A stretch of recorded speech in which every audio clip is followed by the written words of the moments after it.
Добро вечер, почитувани гледачи. Во вечерашната емисија ќе зборуваме на темата правилен развој на децата и спортот. Колку е важен правилниот развој за детето од неговиот почеток, поточно неговото раѓање до неговата возраст, до кога треба тоа правилно да се развие. Ќе поразговараме со нашите гости кои што се вечерва овде. Еден од иницијаторите за оваа емисија е господин Климчо Брачковски, професор во Средното општинско училиште Недо Димитревски Брицо. Ќе разговараме на оваа тема и со примариус доктор Виолета Арсовска, специјалист по педиатрија во пензија. Потоа ќе поразговараме и со наставник Горан Велков, професор по физичко во Општинското основно училиште Ванчо Прке, и со господјата Сузана Давидкова Милевска, која што исто така е наставник во оделенска настава по физичко во Општинското основно училиште Свети Климент Охридски. Јас би предложил да почнеме и со оној кој што е покрена оваа емисија, тоа е господин Брачковски, да поразговараме на почетокот. Живееме во едно бурно време во кое што младите од ден на ден забележуваме, а и статистиките тоа го говорат дека има се повеќе и повеќе пореметувања во нивниот развој. Да се заблагодариме на Д1 телевизија што ја организираше ова дебатна емисија, која што и текако не е потребна. Со години веќе ние имаме забележено и текако промени на организамот кај младите луѓе, од нивното раѓање па се до почетокот и завршувањето на нивното образование во нашето градче. Сакам да кажам и да напоменам дека сето тоа од наша страна е пратено и ние постојано апелираме и даваме до знаење дека мора да се преземат што е можно побрзо соодветни мерки со кои што сите овие промени ќе мораме на некој начин да ги стопираме, а понатаму и да го доведеме организамот на младиот човек во состојба нормално да функционира. Видете, вие рековте и напомнавте дека технологијата си го прави своето. Уште од неговото раѓање на детето па се до првата фаза на развојот, до 7-та година, клучна улога во правилниот развој на детето игра прво родителот. За жал, денешната технологија родителот ја користи за да му возможи на детето што помалку да игра, да се занимава со играта, која е клучен фактор за правилниот развој на детето. Благодарејќи на компјутерите, на лаптоповите, на сето онаа што се вика современа технологија, родителот ја заменува играта на детето со играта на компјутерите. Во тој момент детето се наоѓа во многу тешка и статична положба и уште од 3-та година на својата возраст па се до 7-та, место детето да игра надвор, како што природата бара, оно постојано се наоѓа во состојба, во затворена просторија, само да седи мирно, да не ги искажува своите емоции, а нормално природата бара баш во таа фаза на развојот, детето што е можно повише да се движи во просторот, а со тоа и правилно да го развива својот организам. Тука родителот ја прави клучната грешка. Тој мора да му возможи на детето да го остави во природа да се движи, да спортува и да рекреира, да се забавува, постојано да биде весело и расположено.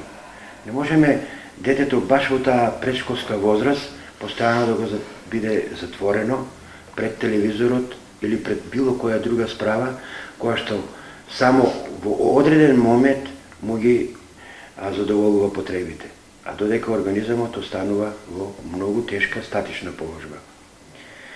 Родителот мора да најде време и начин како заедно со детето ќе излезе надвор во природа или пак ќе најде друг начин да му возможи преку сите оние фактори кои што помагаат во тој момент. Имаме поголем број на школи, имаме професионалци кои се занимаваат со правилниот развој на децата преку спортот и рекреацијата, викендите да ги користат, што е можно со децата да бидат надвор, или пак во некои простории каде што детето ќе плива, ќе скија, ќе трча, ќе скока.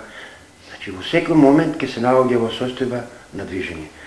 До мене е тука педијаторот и многу добро знае колку тоа е битен фактор баш во првата фаза на развој на детето од неговото проводување па натаму. Токму така, тоа ваше искуство сигурно е клучно во вашата долгогодишна историја во работата како педијатар, сигурно многу добро знаете од каде почнуваат тие Јас како педијатар од 40 годишно искуство би почнала со тоа што би кажала прво основната карактеристика која што е на детето, тоа е дека основната карактеристика на детето и на детскиот организам е дека тоа постојано се расти и развива. Тоа се расти и развива во мисла на физички план и на ментален план. За жал,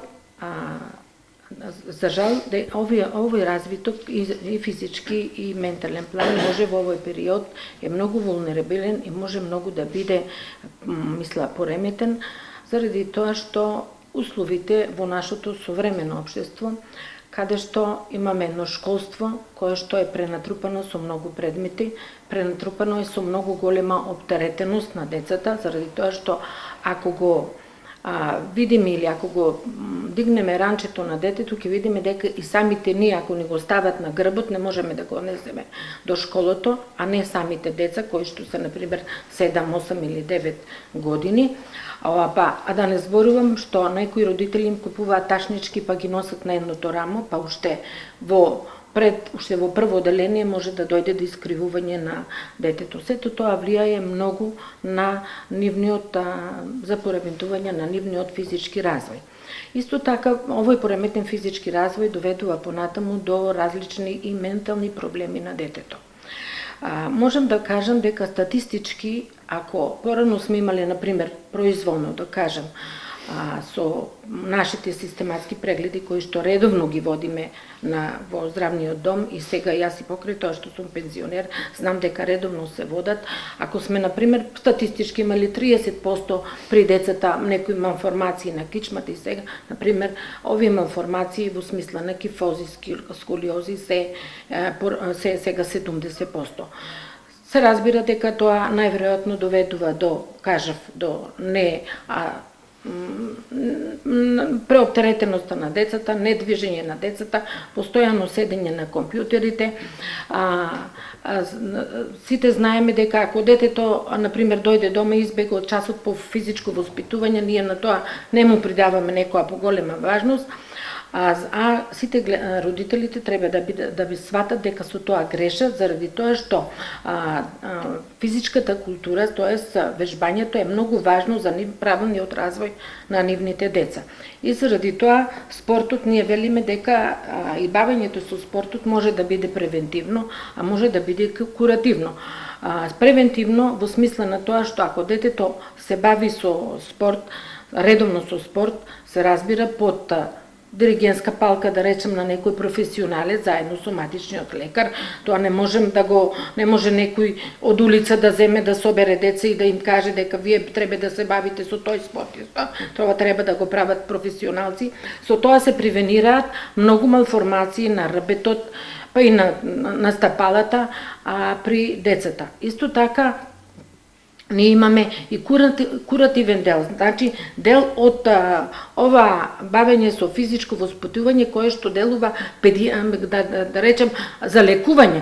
Ако ние се констатира некоја малформација, например при децата кифоза или сколиоза, имаме одредена група на вежби кои што ги даваме на професионалецот и кој што професионалец, вежбајќи ги тие вежби со децата, многу добри резултати ни покажуваат, за да на наредните систематски прегледи гледаме дека при оваа дете, благодарејќи само на оваа физичко воспитување, оваа малформација се подобрила.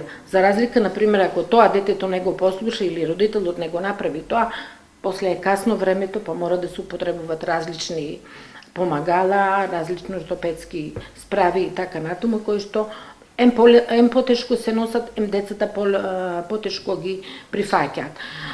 Мислам дека прво промените треба да настанат кај нас прво родителите, те јас се ставам како родител, дека децата ние не треба да ги затвориме дома, дека уште од уште од најраниот детски период, значи мислам дека децата од третата или четвртата година уште во градинките треба да почнат да се бават поактивно со физичко, со вежбање или така нешто да се избере, се разбира професионалец да одреди. Најубаво е во почетокот да се одат така ли професоре да се запише во нека на игри, така во тој период и на тој период се активираат поголем број на мускули и органи и на тој начин детето поубаво би се развивало. Со текот на растењето треба професорите заедно тука многу треба да биде соработката поголема меѓу професорите по физичко воспитување и матичниот лекар заради тоа колку е важно тоа спортување, ние гледаме дека и во медицината веќе имаме специализација спортска медицина. Значи, тоа е многу важно веќе за нормалниот развој на детето. Тука треба да имаме на поголема соработка и се разбира, матичните лекари треба да се едуцирани за да знаат колку нивно тоа дете има капацитет со кој спорт да се занимава ако соработуваат. Мислам дека со тоа многу ќе се превенираат многу малформации кои што се стварно проблем и се еден голем хендикеп на детето кога ќе порасне. Заради тоа, верувајте дека јас во мојата пракса сум сретнала многу деца кои што стварно се разочарани од тоа што ето грбот им е искривен заради тоа што не може да се соблече, не може да иде на плажа, врсниците го прашаат нешто, а мислам дека со малку повечко труд се разбира на нас професионалците, лекарите, на професорите, сите заедно можеме тие проблеми да ги решиме. Така, спомнахме дека првиот пристап до спортот на децата е после 3-4 годишна возраст. Ние вече сега немаме некои професионалци кои што работат со децата во делошко на таа возраст, така да првиот контакт кој го имаат децата е веќе во основните училишта. Па ние имаме игрорни групи кои што работат на тоа. Некои родители сега ги запишуваат децата, гледам ги водат, само колку тоа е масовно, не можам да ви дадам податок, гледам дека некои луѓе во сабота, например, кога ќе излезам, ги носат на во игрорна група и така, тоа е многу, мисля, позитивно од страна на родителите и јас би апелирала дека секој родител треба, ако не друго, например, ние кога сме биле, надвор се слушаше џагор, игравме криеница, миженка, трчевме, играхме кошарки или фудбал. Јас себе живеам во улица каде што имам полно деца, јас не сум ги видела децата да излезат да играат топка, да играат криенка или миженките. Сите се дома на компјутерот, на Фејсбукот, сите нешто прават, но не тоа што треба да се прави. И јас за тоа мислам дека треба прво родителите да го сменат своето мислење, да го ограничат детето со седењето дома, па потоа тие ако го сватат тоа, тогаш ќе го сватат брзо и децата. Само да напоменам дека од 2009 година веќе работиме со деца од 4 до 11 години со таа универзална спортска школа за деца. Поминаа веќе доста генерации. Имаме веќе една популација на дечиња кои 4 до 5 години веќе работат преку оваа школа и видни се нивните промени, не само од физички аспект, него и од психички аспект. Да ви кажам искрено, за да ти почнеш да работиш со ваква мала популација на деца, треба големо искуство, еден долг временски период, затоа што детево кога ќе го земеш со него да работиш, не е само да му дадеш одредени задачи, он физички да ги обавува. Тоа дете треба да биде, да го доведеш во фаза на една дисциплина, ред, да знае да се однесува како на часот или за време на активностите, што треба да работи, вниманието да му биде конкретно упатено према одредено движење. Знаете, во таа возраст децава прават се, ама не се она како што треба, затоа што они се сваќаат игра. И да ви кажам искрено, ние постигнуваме доста големи резултати и од тој аспект. Децата ги доведуваме во состојба да научат што е дисциплина, што е хигиена, како треба телото да се однесува после завршувањето на тие активности и пред тоа, дека треба да се облече, да се пресоблече, да си ги измие рацете. Значи, сите оние постапки кои идат со самата спорт и со рекреација, му возможуваат на детето да ги осознае сите други работи кои што се дел од неговиот живот и кои понатаму цел живот ќе го пратат. Така да, овој временски период, ние летно време имаме школа за пливање. Доаѓаат деца од 4 години и најбрзо научуваат да пливат, затоа што они се абсорбираат. Децата се сакат да научат и тоа е едно огромно богатство кое ние не знаеме да го искористиме кај децата во позитивна смисла да ги упатиме. Докторката напомна тоа, тука ќе каже и сигурно мојот колега кој што директно се судира со проблемот што со децава после со кои спортови како треба да се занимаваат. Па баш тој клучен момент од 4-та година до 7-та година е период кога детето ќе мора сите спортови да ги осознае, кои што ќе му помогнат правилно да се развие. А ние како професионалци и докторите од спортска медицина и педиатрите во еден временски период преку големиот број на тестови кои ги обавуваме, веќе детето после 7-та, 8-та година ќе се знае дека он во 10-та и 11-та година ќе може да биде добар ракометар или ќе почне да се бави со ракомет, со кошарка, со одбојка. Голема грешка се прави што децата уште на 6-та година се упатуваат директно во спортови каде што се оптеретува или десната или левата страна, затоа што или сме ние десничари или левичари. Многу малку се луѓето кои што располагаат подеднакво и со десната и со левата страна. И се барат, еве докторката напомна. Децата во првата фаза од својот развој, кога почнуваат да се движат, да спортуваат, да рекреираат, таа прешколска возраст, треба најголем број да бидат физичките активности во игра, они сакаат да играт, сакаат да пливат, да трчат, да скокат, да се занимаваат со стопка, да поминуваат одредени препреки и сето тоа после со одреден временски период веќе ние ќе кажеме тие дети се статичари, тие се динамични, имаме статично-динамична активност на организмот и после тоа многу е полесно младиот човек кој е подготвен, веќе го патуваме во континуитет на активности. Да ви кажам искрено, само со тоа ќе завршам. Имаме деца уште на 3-та, 4-та година докторке кои што имат пореметување на рабитниот стол. Рабитниот стол, да.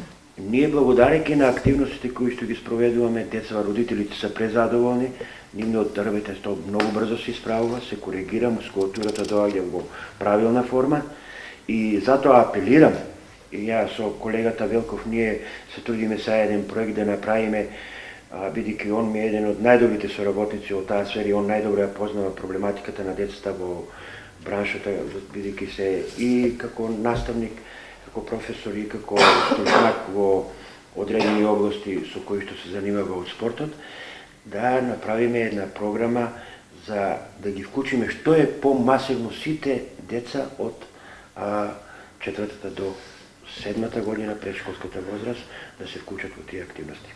Виктор, нешто би додала, мислам би се надоврзала на професорот, се слагам дека треба сите да ги уште од мала возраст треба да се ангажираат децата, но мислам дека не треба да го заборавиме периодот на адолесценцијата, тоест пубертетот.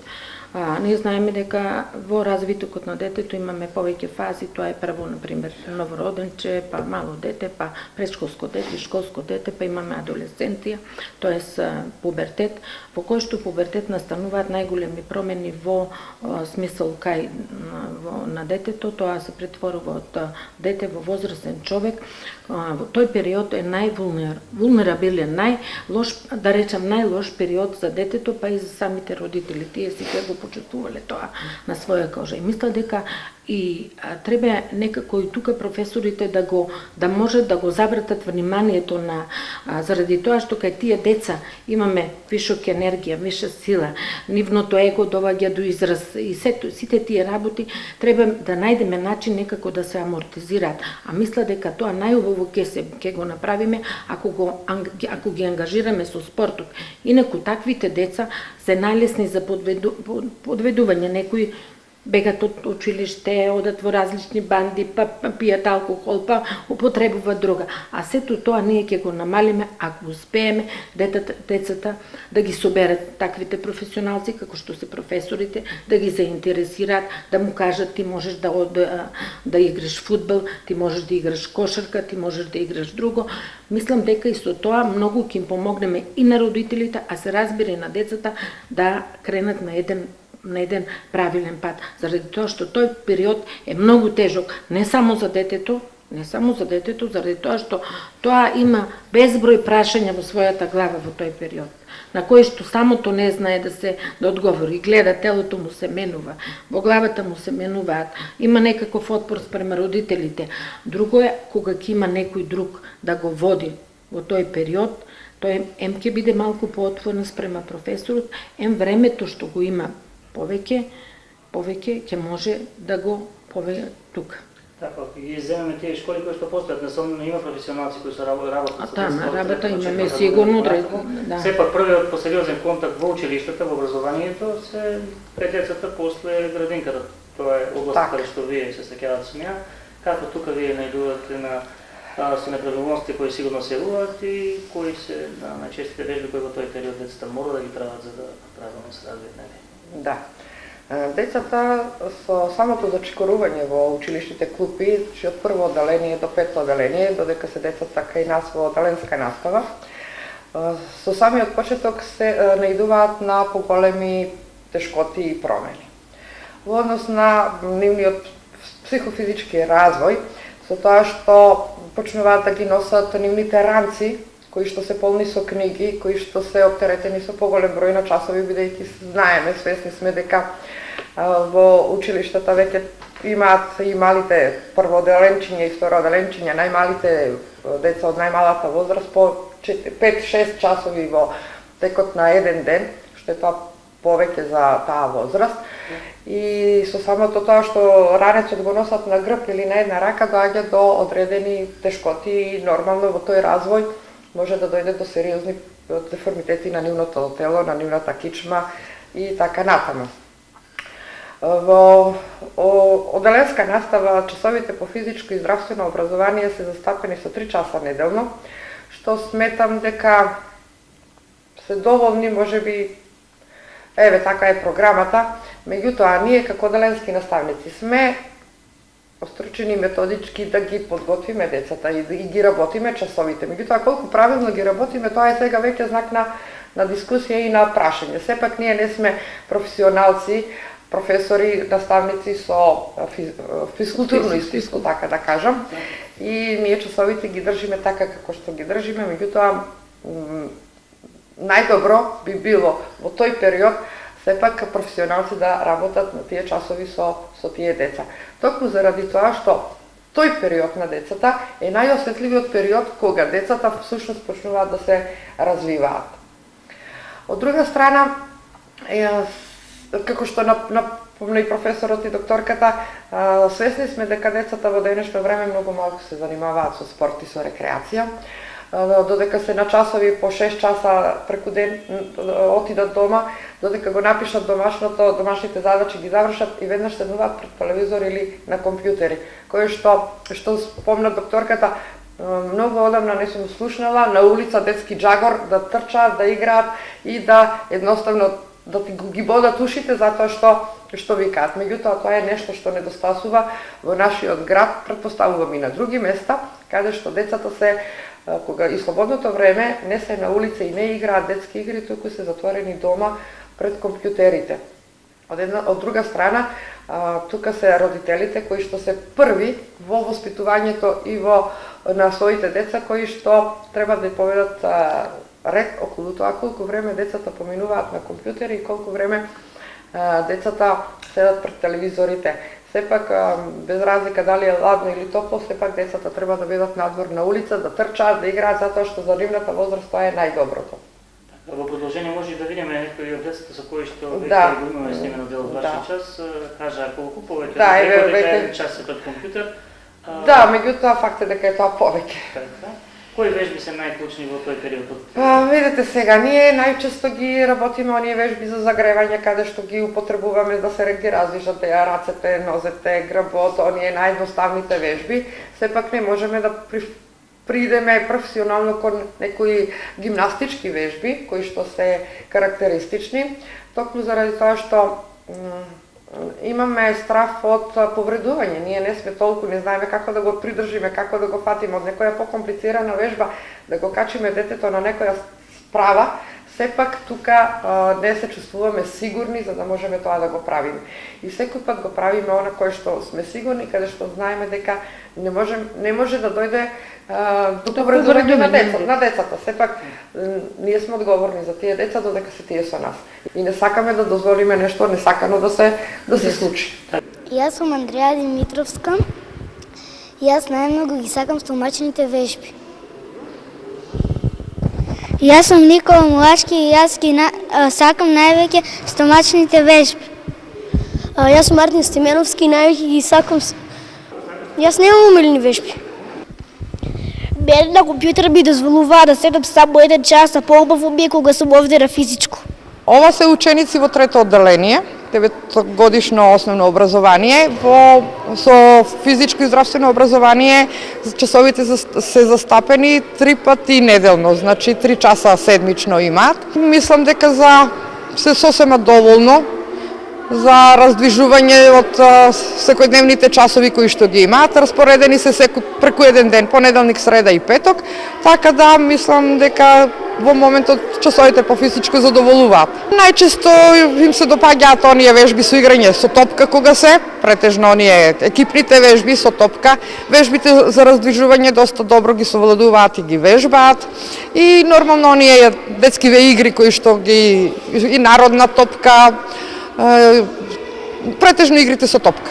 Веќе во нивниот подоцнежен развој, а тука е вашиот дел од работата, сигурно дека таму има такви вежби, меѓутоа колку децата ете во таа возраст вие забележувате? Најпрво би сакал да поздравам ова иницијатива на професор Прашковски, мислам дека се јавува како неминовна потреба, бидејќи овој современ начин на живот кај децата им овозможува, значи, што повеќе да седат, што повеќе да користат некои помагала, а што помалку да го користат движењето. Ние знаеме дека движењето го создала човекот, знаеме дека децата што од најрана возраст како неминовна потреба се јавуваат спортската активност и вежбите. И сега можам да кажам дека ние како спортски педагози и спортски работници од областа на физичката култура сме едни како најзадолжени за правилниот развој на децата. Значи, во годините 11-12 години ние ги презиваме децата од одделенска настава и овде се среќаваме со еден круцијален проблем.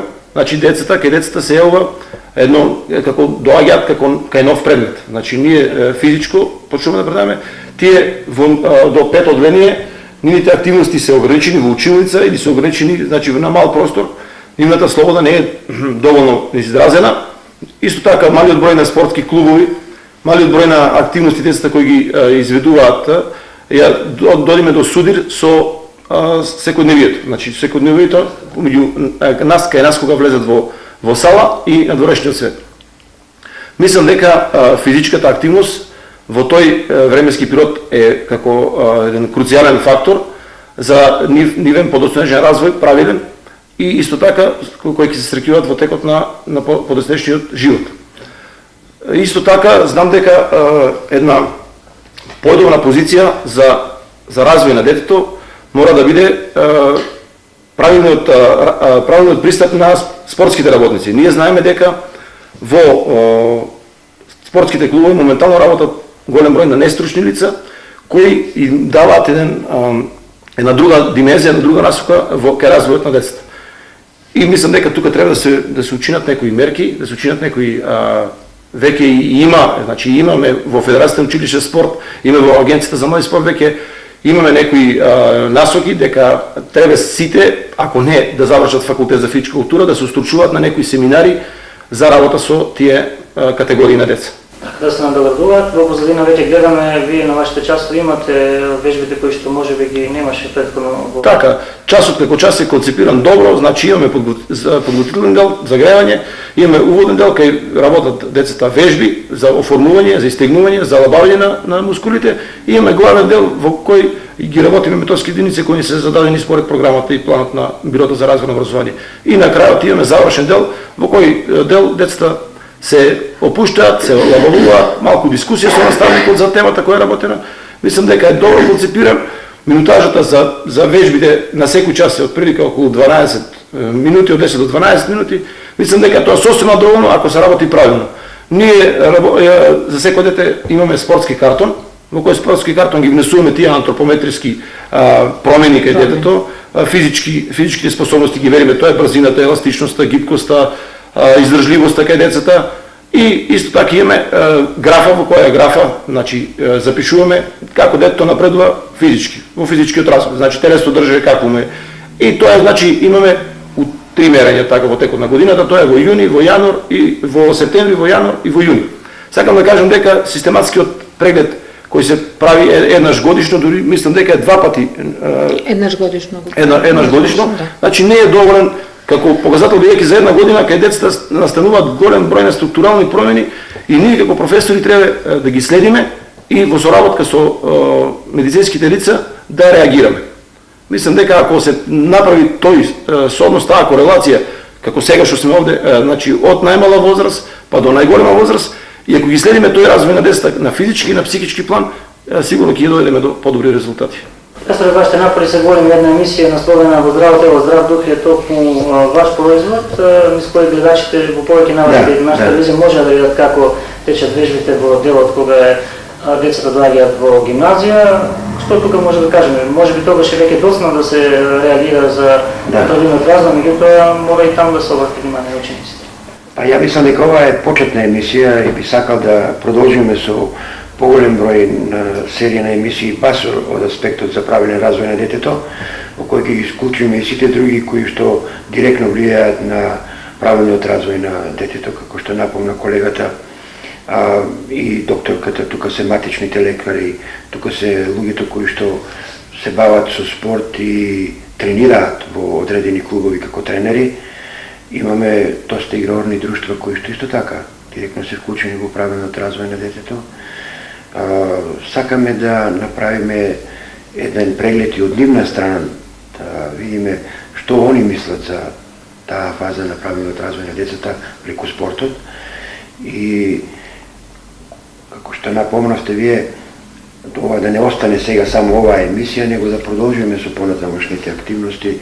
Со тоа ќе дадеме до знаење и на родителите, и на средината, и на сите нас, заеднички, сите ние помасовно да се вклучиме во тој процес. Колегата кажа, да, имаме ние луѓе кои што не се од нашата бранша, а се бават со спорт. Тоа е благодареки на нас самите, ние имаме голем број на наши наставници и професори, кои што не се во работен однос, но можат преку различни други активности, преку отварање на школи, да се активираат и да дадат свој допринос. Апелирам до колегите кои што се во средното образование, кои што се во осмолетките, исто така активно да се вклучат, да самите дават своји идеи како понатаму со децата треба да се работи. Сепак тоа е еден сложен процес во кој што сите ние учествуваме. И ја ако сум професор по спорт, не значи дека ја треба да се базирам само на браншата во која што сум, него треба да офаќам голема популација на деца. Мојот колега, за да децата ги научи да играат ракомет или било кој друг спорт, он ја фаќа популацијата од до 8-10 година па се до 18 година. Тоа е една голема размак на деца. Тука се, како докторка што кажа, големи промени на организамот. И ние се судираме и како со проблеми кои што самите не можеме да ги решиме. И затоа тука треба сите да помогнат. Во исто време, кога ќе дојдат во гимназија, во средно образование, рековме, деформитетите, ако не се приметат до 15-та година и до тој временски период, ако не се санираат тие деформитети, понатаму многу потешко може тој процес. Со мора со ортопедски помага, да. Ние тука се судираме, они веќе се развиваат, они стануваат девојчиња, влегуваат во последната фаза на пубертетот, они сакат да го исправат телото, да се покажат колку се вредни, колку веќе вредат во општеството.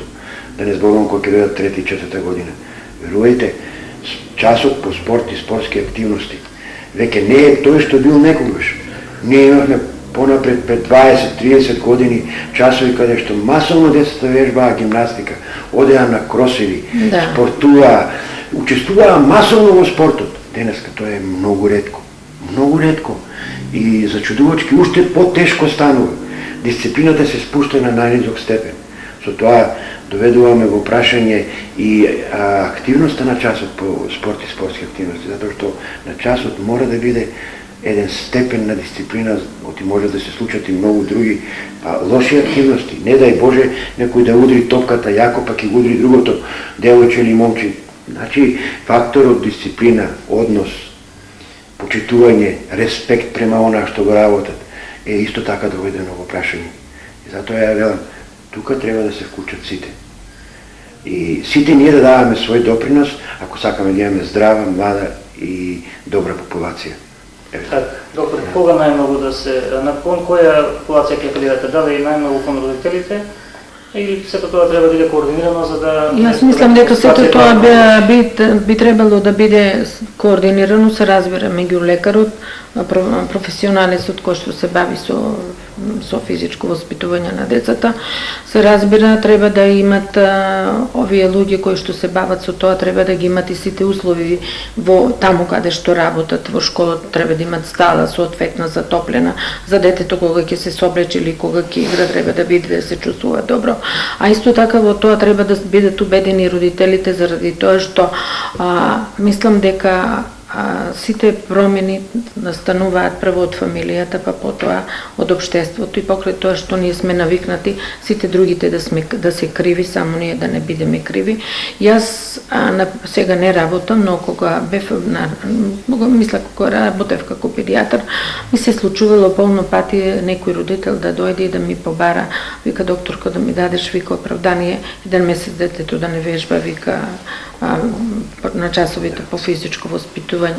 Јас ќе го прашам зошто, викам, па дете, баш за детето твое треба да вежба. Па вика така нека си одмори малкучка, вика не е такво. Мислам дека сите заедно ние, значи мислам матичните лекари, едноставно целото општество треба да се загрижиме каде ни оди оваа наша млада популација и на секој можен начин да им помогнеме на децата да си го најдат својот прав пат. Еден од тие патишта е тоа што ќе ги ангажираме со бавење повеќе на спортот, за да ги оттргнеме од некои пороци кои што ние мислиме дека се далеку од нас, а фактички не е така. Тие се многу близко. Која ќе биде вашата порака? Јас би сакала само малку да се надобразам на тоа за децата што додека се во периодот додека се кај нас. Бидејќи ние, одделенските наставници, сме преоптеретени и со други предмети. Значи физичко е само еден предмет од сите останати предмети. Многу пати така во необавезен разговор со колегите сме приметиле дека на часовите по физичко, бидејќи ние кога излеземе надвор, излеземе по 2-3 одделенија, поготово кога е убаво времето, кога сме во сала сме ограничени со 1 до 2 одделенија. Меѓутоа можеме ние, така да кажам лаички, да приметиме дека меѓу нашите деца кои што се од 7 години па нагоре, може да забележиме некои таленти во спортот, на нешто, еве, дали трча убаво, дали може да скока на она што ние. Меѓутоа, ние не сме тие стручни кои што ќе можеме со одредени дополнителна работа да го потикнеме напред детето да се определи да биде добар атлетичар, например. И затоа мислам дека овие часови по физичко и здравствено образование што се во основното образование, поготово веќе од 6 одделение до 9 веќе си се наставниците стручени за тоа. Кога би ги воделе професионалци, професори по физичка култура, би мислам дека многу подобро часовите ќе бидат реализирани, ќе се децата ќе имаат повеќе, како да кажам, желба за сето тоа да го работат, затоа што едноставно ќе си имаат наставник кој што ќе биде само за тој, како што имаат наставник за англиски јазик, како што имаат наставник за природни науки во 5 одделение, за техничко образование, така може би најдобро решение ќе биде да си имаат и наставник за физичко и здравствено образование. Не дека ние како одделенски наставници избегаме од врската да држиме часови по физичко, токму заради тоа што во денешно време сите сме сведоци на каков бурен живот живееме, барем децата да можат оние 3 часа во неделата да ги работат онака како што треба. И не дека и ние не ги работиме, меѓутоа сепак тие се постручи во секој случај од нас. Ако спомнавме атлетика, многу пати во нашите информативни емисии информиравме за успеси на Финското основно училиште Ванчо Бреке во атлетиката, во рекометот. Значи тоа е период кога вие ги забележувате поединците кои што правилно ги насочуваат родителите лекарите има успех, значи Така. тоа е знам дека треба да се работи со. Така, значи јас би дал еден апел до родителите да ги поддржуваат своите деца во нивните спортски активности, значи тие се на вистинскиот пат. Мислам дека още од најрана возраст треба да се специализираат за одредени спортови, бидејќи секој спорт си има одредени тежини, одредени специфики со кои самото дете се среќава. Сакам да кажам дека секоја годишна возраст имаме спортски активности, имаме спортови с кои може да се бават и тие се секогаш во добра конотација. Ако кажеме дека атлетиката е мајка на спортовите, значи тоа се одење, трчање, скокање, фрлање. Значи тоа се основните движења кои ги прави човекот. Атлетиката е основата на спортот, потоа гимнастиката. Значи гимнастиката имаме вратилост, разбој, каде имаме нишења, имаме висови, тоа е најдобрите елементи за правилен развој на детето. Значи тоа се во почетните стадиуми до 10-11 година и секако пливањето. Значи тие се три спорта во кои децата треба да се насочуваат уште од најрана возраст до 8-та, 9-та, 10-та година. После, значи може да се специализираат за колективните спортови. Така е моментално тие светски некои стручњаци кои ги кажуваат тие почетни години за бавење со одреден спорт, значи колективните спортови каде што има контакт, каде што има допир еден со друг, значи веќе од 8-та, 9-та, 10-та година може да се специализираат за да постигнат во текот на животот после врвни резултати ако станат врвни спортисти. Мислам дека исто така ракометот, фудбалот, кошарката, одбојката се интересни спортови, затоа што има напредување, затоа што има можност да напредува, можност да се докажува и секој спорт, значи секој спорт и боречките спортови се тука е добар како основа за правилен физички развој. Мислам дека родителите уште еден апел, значи треба да ги остават децата, да спортуваат, да ги следат во нивниот напредок и во секој случај да ги помагаат. Значи во која смисла да ги помагаат? Значи во смисла да не го запираат детето да спортува, да го следат, да разговараат со нас педагозите, каде може да се насочи. Значи ние како спортски педагози и во што работиме во спортските клубови, а исто така и како професори, значи имаме една слика и представа за ученикот во кој спорт треба да се насочи. Здраво, јас сум Камизо Киманов, го тренирам спорт од кошарка. Тренерот се вика клубски, тренирам 5 години. Така и што ќе им порачаш на другите кои не тренираат? Значи ќе им препорачам да се бават со спортот, бидејќи кои ќе тренираат, ќе имат по-здрав и по-долг живот. А кога ти е побаво, кога си пред компјутер или кога тренираш? Кога тренирам. Ајде ти како се викаш? Јас се викам Андреј Втиловски и тренирам ракмет, тренирам веќе со мала пауза, веќе тренирам 4 години и препорачувам на сите да не играат игри, туку да тренираат и да имаат по-големо здраве. А зашто баш ракомет одбра? Тој ми е најдобар спорт, најдобро го играм и... Затоа реши да тренираш? Да. Добро. Јас прво тренирав кошарка, сега почнав да тренирам ракомет. Кошарка тренирав околу 6 години, сега тренирам ракомет веќе 2 месеци, но и кошарката и сите спортови се убави и значени за здравјето, затоа на сите им препорачувам да тренираат. Тренирам во спортот ракомет, тренирам веќе 4 години и Ќе им препорачам на сите? Ќе им препорачам на сите да го тренираат тој спорт, бидејќи е убаво да се тренира. Најдобриот одраз на тоа колку децата вежбаат е токму може да се согледа како вашата работа. Вие имате работите со деца од најмала возраст, па според спомнавме и школата за пливање. Сигурно подоцна тие деца доаѓаат кај вас во гимназија, веќе може да се забележи ако некој дете било вклучено во спортување уште од најмала возраст, дека прераснало и во здрав поединец. Дали е така? Така е. Јас дури со колегата многу пати разговараме на таа тема во тој процес на бирање на таленти на дечиња. Тука мораме да вклучиме и спортската медицина и луѓето кои што директно ќе влијаат за да ги откриваат и другите фактори кај децата и би сакал да направиме една подобра соработка и од тој аспект. Ние веќе имаме доста работено со секаков вид на популација, но имаме еден мал недостаток, а тоа е соработката баш од аспект на медицински аспект. има потреба од луѓе кои што треба да се бават со спортска медицина. Ја не знам, докторке, до кој степен е стигнато тоа во Република Македонија, но мислам дека веќе се проширува на сите страни. Не. Без спортската медицина, каде што е клучниот фактор и исто така за откривање на талентите, ние точно дека сме во состојба се тоа да го направиме, но сепак тоа треба да биде една компактна целина во која што сите треба да учествуваат. Почнувајќи од нас, од медицината, од родителот, сите ние го ствараме талентот на детето. Како што рече колегата, прв фактор е родителот, он треба да му возможи да го поттикне своето дете. Да го поддржува. Да го поддржува. И после сито тоа се надоврзува со сите нас.